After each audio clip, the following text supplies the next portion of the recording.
Mungkin saya anu aja tahu, untuk penjelasan materinya aja ya langsung ya. Mungkin sebentar saya buka slide-nya dulu. Ini banyak yang masuk nih.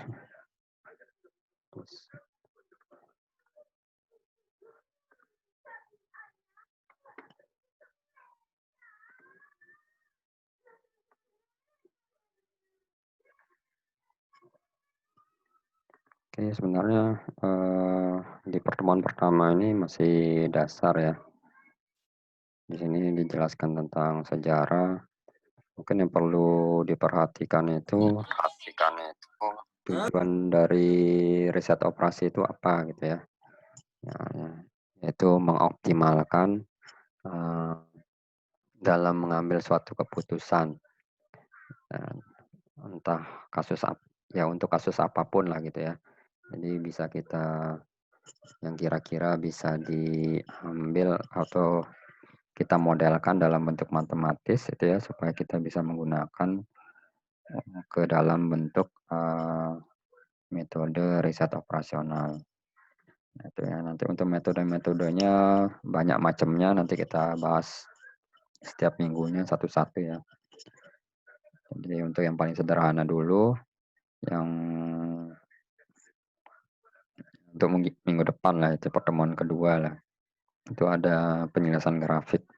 Nah, saya rasa penjelasan grafik itu ya sudah dipelajari ya di SMA, mungkin di SMP ya mungkin. Nah, itu saya rasa sudah untuk grafik sudah ya kita mengulang aja mengingat kembali. Nanti ada metode yang lain, ada metode simplex ya. Jadi mulai dari dasar sampai ya ya metode yang bagus lah gitu ya.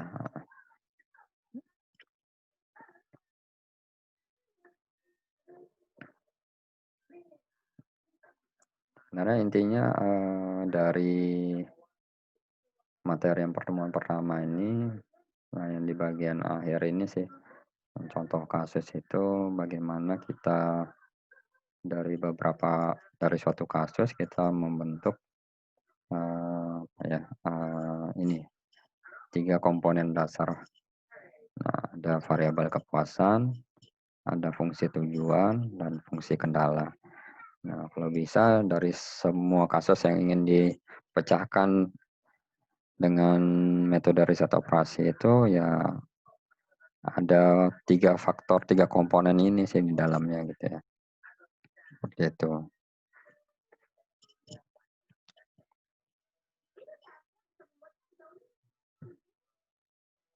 Ya, mungkin ada yang ingin bertanya mengenai 3 komponen dasar ini.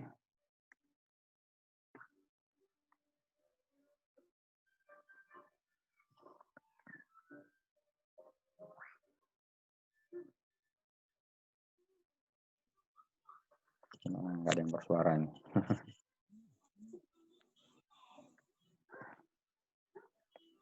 Nggak ada yang masuk lagi ya.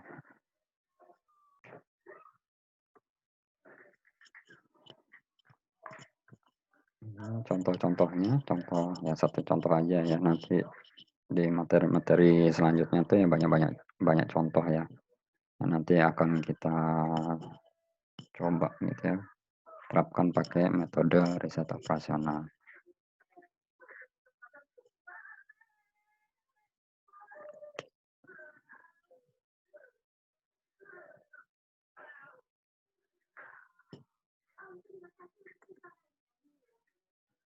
Bentar, saya lihat dulu ada yang join.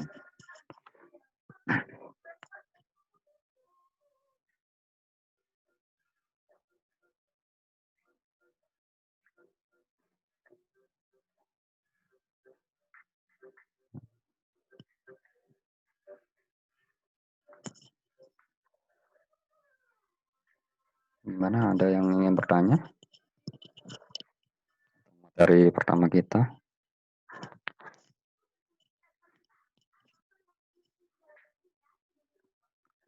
Contoh-contoh pembuatan 3 komponen tadi bisa dilihat di slide yang terakhir ya.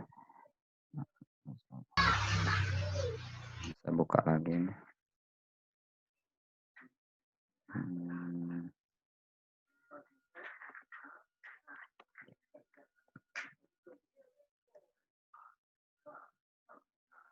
Nah ini ya, nanti coba di video itu ada saya menjelaskan dari cara membuat tabelnya ya. Jadi kalau bisa ya tabelnya yang seperti yang saya buat gitu ya, biar lebih enak dalam membuat fungsi tujuan, fungsi kendala. Jadi lihatnya per baris gitu ya, untuk setiap kendala atau fungsi tujuan. Ya, kalau mau dibalik sih nggak masalah juga sih, asal kalian mengerti gitu ya. Kalau saya buat kan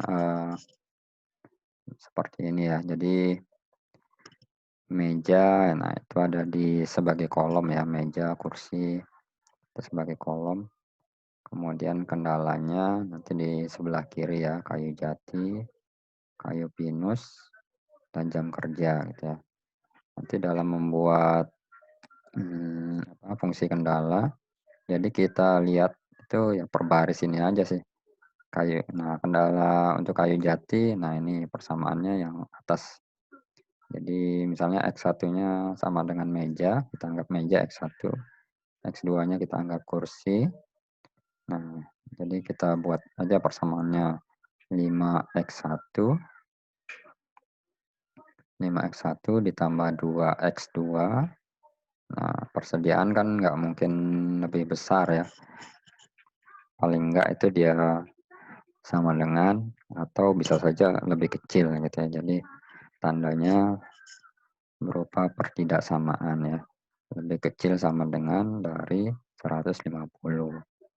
Nah, itu juga untuk kayu pinus. Nah, 2 meja itu apa? X1 ya. 2X1 ditambah 3X2 lebih kecil dari 100. Nah, kemudian jam kerja juga. Nah, ini kita buat persamaannya 4X1 ditambah 2X2 lebih kecil dari 80. Nah, ini ada tambahan persamaan yang terakhir. X1, X2 itu ya lebih besar dari 0. Nah, itu supaya hasilnya itu ada di apa, kalau di diagram Cartesian itu ada di kuadran pertama gitu ya. Jadi nilai X dan Y itu nilainya selalu positif. Ya. Ya, begitu. Kemudian, nah ini dasarnya ya. Jadi setelah kita dapatkan fungsi kendala, nah ini nanti ada fungsi tujuan gitu ya. Fungsi tujuan, nah ini fungsi tujuannya adalah mengoptimalkan atau memaksimumkan keuntungan. Nah ini dilihat dari ya untuk mendapatkan keuntungan itu gimana? Kan logikanya berapapun jumlah meja yang terjual, nah dikali 12.000 ini adalah keuntungan per mejanya gitu ya. Ditambah jumlah dari kursi dikali keuntungannya per kursi. Misalnya di sini 8.000 gitu ya. Itu kan keuntungan, menghitung keuntungan.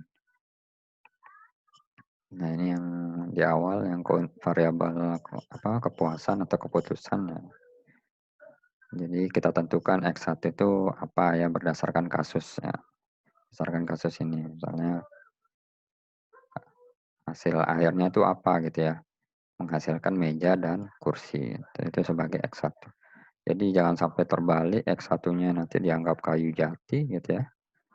Nanti yang satunya X2-nya kayu pinus, X3-nya waktu gitu ya atau jam kerja. Nah, ini salah, jangan sampai terbalik seperti itu. Oke. Kemudian dari 3 bentuk ini, setelah kita dapatkan 3 komponen dasar ini, baru kita bisa menggunakan metode riset operasi ya apapun gitu ya. Jadi yang contohnya misalnya pakai grafik. Nah, misalnya kalau grafik, nah kita gambar titik-titik dari kendala pertama ini, nah berupa garis. Garisnya seperti apa gitu kan. Nah, kita kasih contoh.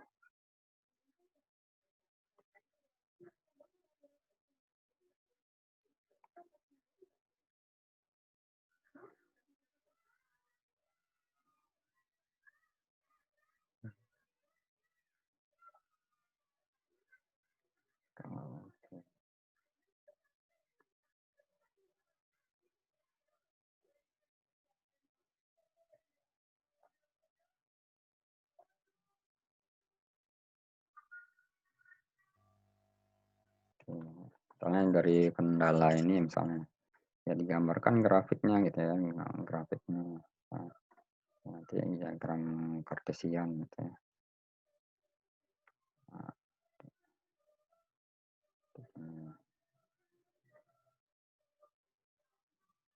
ini ada apa? X gitu ya. Sini X, sini Y, gitu. Nah, kenapa nilainya ini ada ini ya, supaya ada di daerah yang ini ya, daerah yang ini hasilnya. Jadi nilai X dan Y itu ya positif gitu. Kan nggak mungkin jumlah untuk mendapatkan keuntungan jumlah mejanya negatif, kan nggak mungkin gitu. Paling nggak ya nol gitu kan, seperti itu. Kalau nol ya berarti nggak dibuat. Kalau negatif, nah nggak tahu maksudnya apa kan gitu, seperti itu. Nah, makanya dia harus ditambahkan syarat ini ya, fungsi kendala yang terakhir. Seperti itu.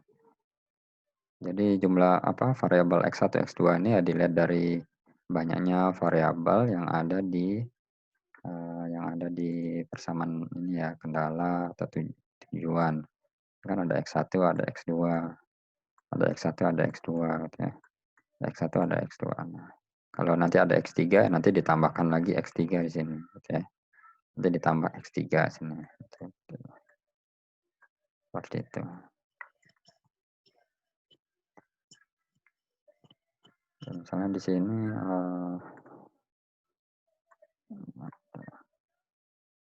nanti ya grafik ya minggu depan gitu ya.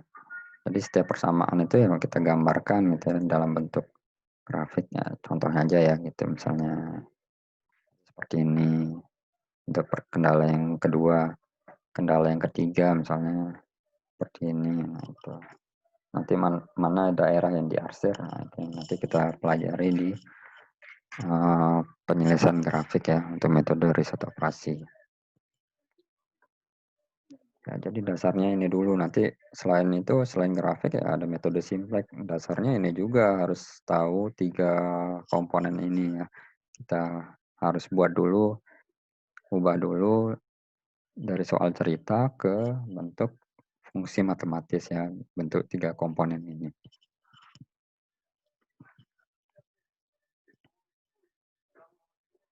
Ya, mungkin itu ada pertanyaan kira-kira di dasar saya.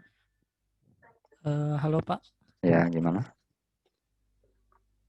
saya mau nanya, boleh Pak? Boleh, nggak ada larangan.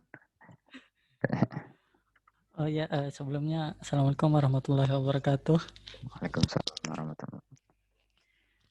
Perkenalkan, nama saya Lalu Muhammad Zahirul Fikri dengan NIM F1D018032. Saya mau bertanya terkait model-model riset operasi, Pak. Kalau di PDF yang udah Bapak berikan ada di halaman 15. Halaman Nah, 15. tadi juga saya Ah, sempat nonton dari video yang Bapak upload. ya, Nah, di situ ada disebutin kalau yang dari model dalam riset operasi kan dibagi jadi 3 bagian utama. Nah, yang bakalan penting untuk dipelajari itu yang nomor 1 sama nomor 3.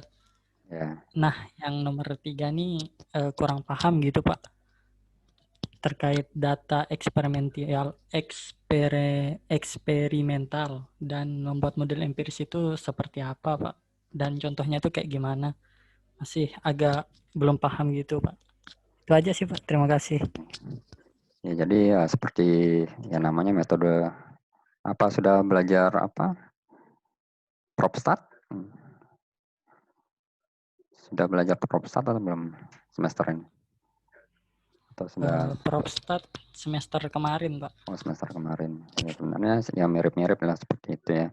Metode statistik. Jadi namanya di sini apa ya, pengujian secara langsung dari ya, kasus yang ada di lapangan ya. Jadi eksperimen. Jadi kita bereksperimen. Jadi dengan mendapatkan data-data eksperimen itu, Nah, bagaimana tergantung kasusnya juga ya gitu ya.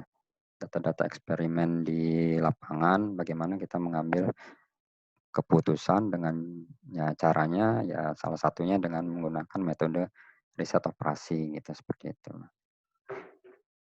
Ya sepertinya contoh yang tadi juga sih ya, seperti yang meja itu kan ya itu kan di lapangan gitu ya.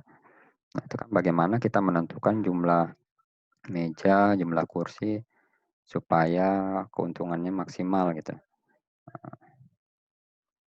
Jadi nggak hanya kita kira-kira, oh saya mau membuat meja sebanyak 10 buah, membuat kursi sebanyak 5 buah, itu kan perkiraan ya, jadi empiris gitu. Jadi kalau kita hitung keuntungannya, misalnya tadi 12.000 kali 10, gitu ya, tambah 8.000 kali 5 kursi, nah, seperti itu. Nah, berapa itu? 120, 160.000 gitu ya. Nah, apakah itu sudah maksimal? Nah, belum tentu gitu ya. Kita lihat dari bahan bakunya juga gitu. Apakah bahan bakunya bisa mencukupi nggak buat 10 meja dan 5 kursi itu gitu, seperti itu. Jadi dengan menggunakan metode riset operasi ya kita nggak perlu menebak-nebak gitu ya, menggunakan model empiris. Jadi nanti hasilnya langsung keluar gitu. Nanti yang supaya keuntungannya maksimal itu ya mejanya harus dibuat sebanyak 8, kursinya harus dibuat sebanyak 4 gitu seperti itu. Nah, itu sih gitu.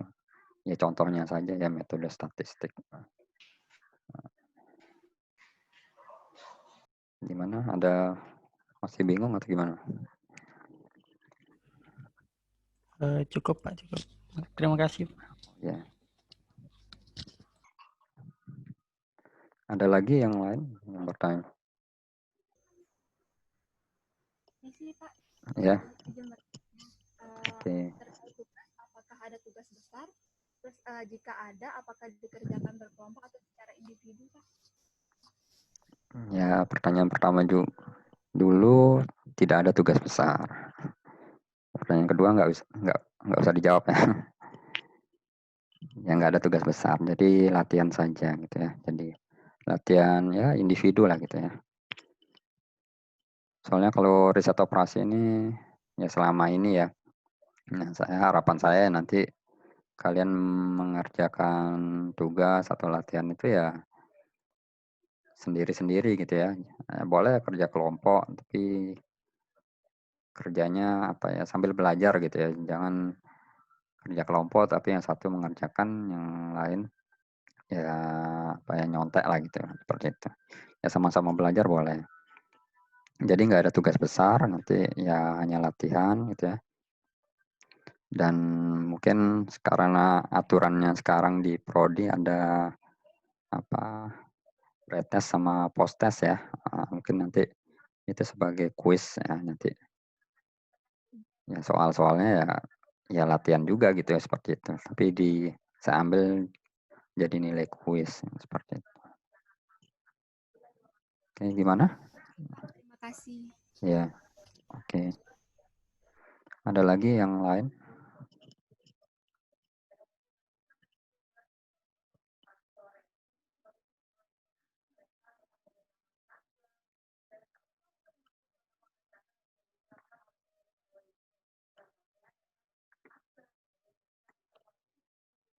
Untuk mahasiswa yang mengambil saya belum mengecek SIA ya. Apakah hanya 30-an saja atau gimana? Gimana, ada yang tahu kelasnya?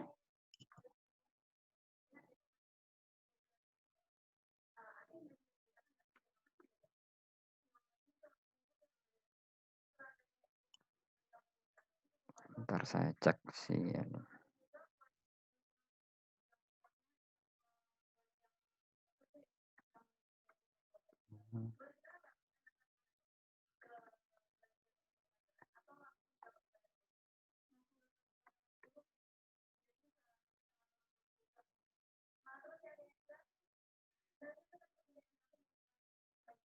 Ya mungkin yang belum absen bisa absen dulu ya. Tapi sebentar lagi ditutup nih.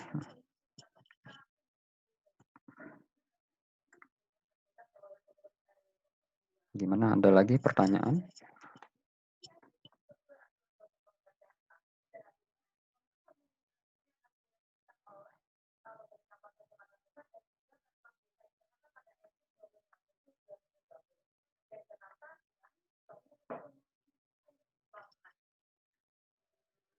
Ya untuk ini saya lihat berapa orang ya.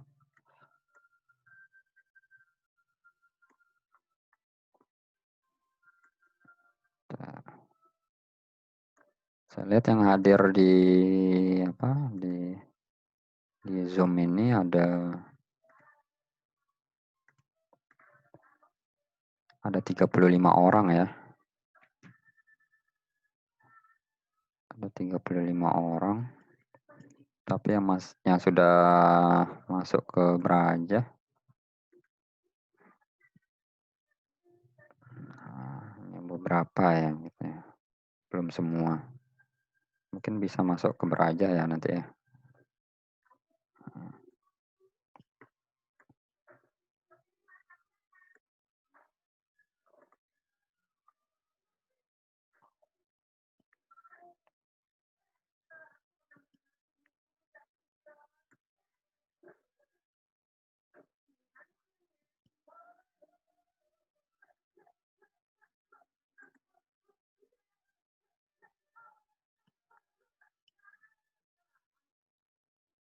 Oke, nanti absensinya bisa di bagian atas ya, yang belum tahu. Ini bisa di sini.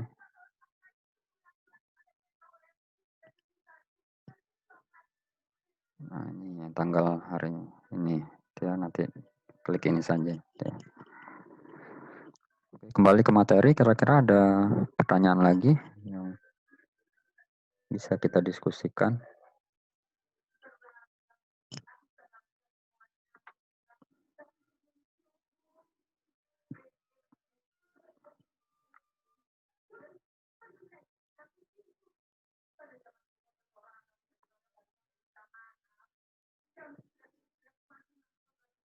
Oke, ada 35 orang ya. Tapi di Beraja.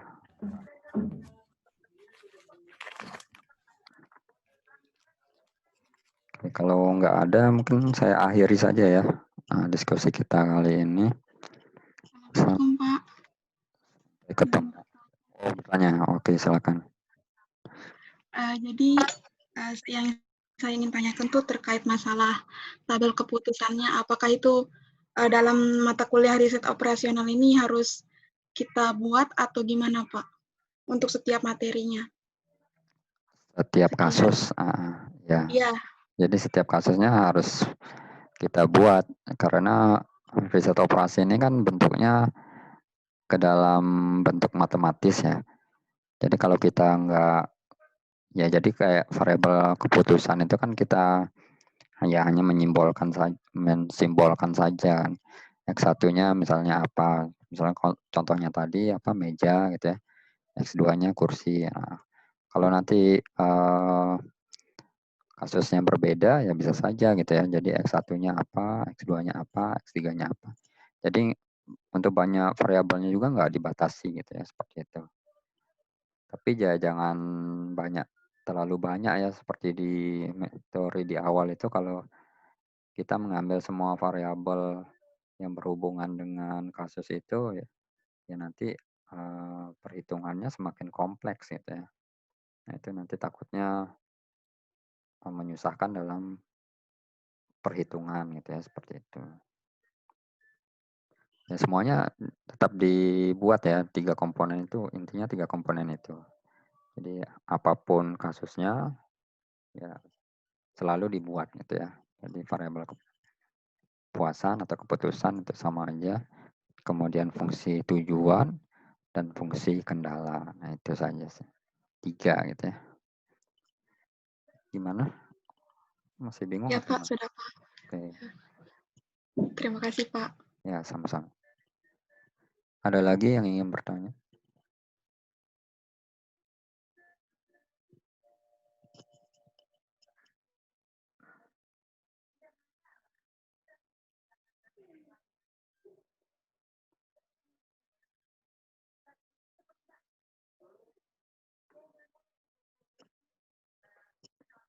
Ya, kalau nggak ada, gimana, saya cukupkan sekian aja ya. Oke, nanti bisa diulang-ulang nonton videonya atau baca materinya ya.